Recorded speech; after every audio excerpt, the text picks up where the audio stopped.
Shalom. Kita masih tetap berbicara tentang tubuhmu adalah bait sucinya Allah. Kali ini kita akan membahas tentang tubuh kita adalah persembahan.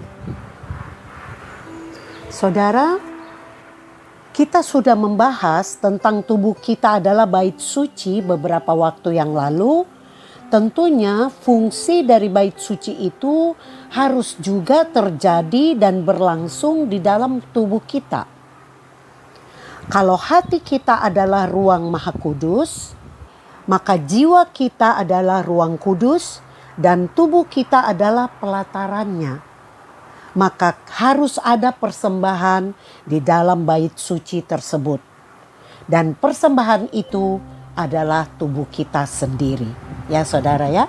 Jadi setelah kita menerima dan mengundang Yesus dalam hidup kita, maka tubuh kita ini harus kita persembahkan sebagai korban yang hidup bagi Tuhan untuk dipakai sesuai dengan rencananya.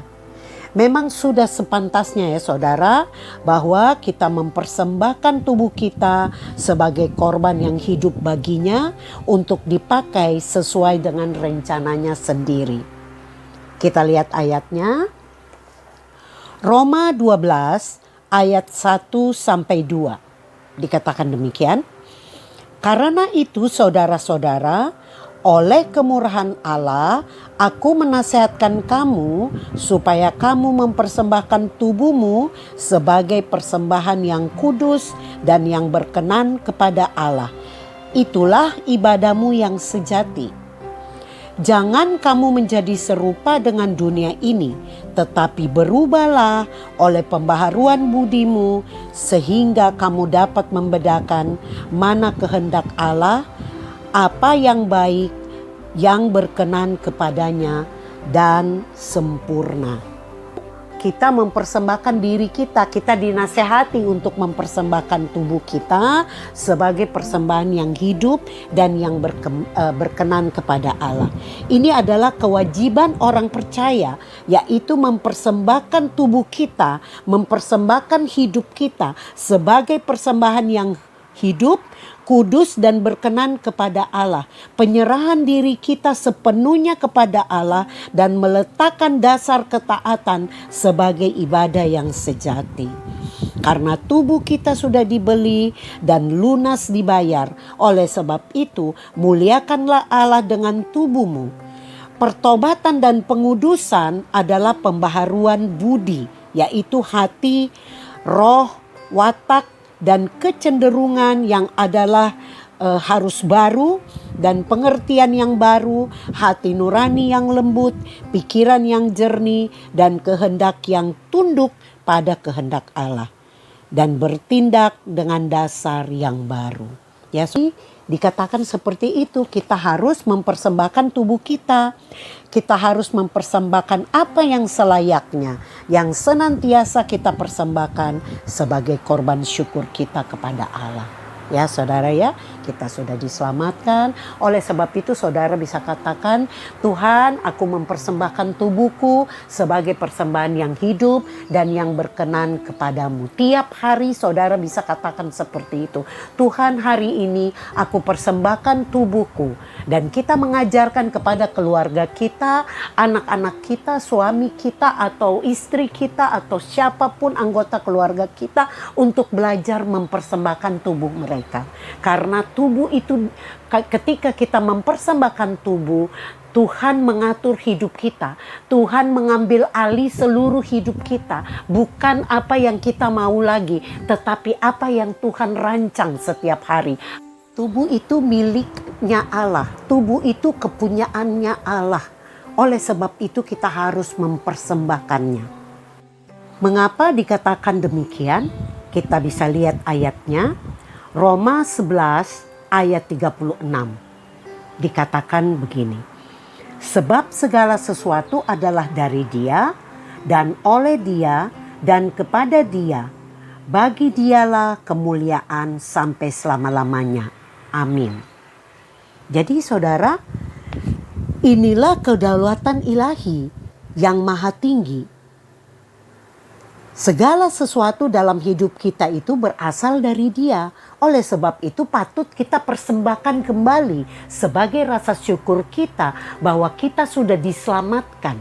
Kita sudah dijadikan bait sucinya Allah dan selayaknya kita mempersembahkan kembali kepada Dia.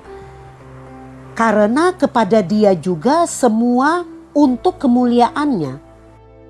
Maksudnya adalah Allah di atas segala-galanya dan dalam segala sesuatu, baik di surga maupun di bumi. Ya. Jadi Tuhan mau supaya kita mempersembahkan hidup kita kepada Dia. Hidup kita ini dipersembahkan, tubuh kita ini dipersembahkan. Kita lihat ayat berikutnya. 1 Korintus 6 ayat yang ke-20. Dikatakan demikian. Sebab kamu telah dibeli dan harganya telah lunas dibayar. Karena itu muliakanlah Allah dengan tubuhmu. Lihat saudara, tubuh kita ini miliknya Allah. Maka persembahkanlah tubuh ini karena telah dibayar lunas dengan darah Tuhan Yesus yang sudah memperdamaikan kita dengan Bapa di surga sehingga kita layak untuk diselamatkan. Oleh sebab itu muliakan Allah dengan tubuhmu. Minta Tuhan pakai tubuhmu ini untuk melakukan segala kehendaknya dan memuliakan Dia. Kalau sudah dipersembahkan, maka tubuh ini tidak boleh dinajiskan atau dicemarkan lagi. Jadi kita lihat ayat ini menegaskan kepada kita bahwa muliakanlah Tuhan dengan tubuhmu. Dan kita juga harus mempersembahkan tubuh ini senantiasa kita persembahkan sebagai korban syukur kita kepada Allah. Kita lihat ayatnya, Ibrani 13 ayat 15, dikatakan demikian. Sebab itu, marilah kita melalui Dia senantiasa mempersembahkan kurban syukur kepada Allah, yaitu ucapan bibir yang memuliakan namanya. Jadi kita diminta untuk mengucapkan rasa syukur kita kepada Allah. Ucapan yang memuliakan namanya, ucapan yang mengakui kebesarannya. Kita bersyukur kita diselamatkan, kita bersyukur karena Dia mengasihi kita. Kita meninggikan namanya sebagai rasa syukur. Itulah ucapan yang memuliakan namanya dan pengakuan yang mencerminkan kemuliaannya. Ya saudara ya, jadi disinilah kita lihat ketika kita menyerahkan hidup kita kepada Tuhan sebagai bait sucinya, ya, maka tubuh kita juga kita harus persembahkan untuk menyenangkan hati Allah dalam kasih kita dan pengabdian kita untuk menghormati Allah yang hidup. Saudara, kita mengucap syukur, kita berterima kasih kepada Tuhan untuk segala yang Tuhan sudah kerjakan di dalam hidup kita.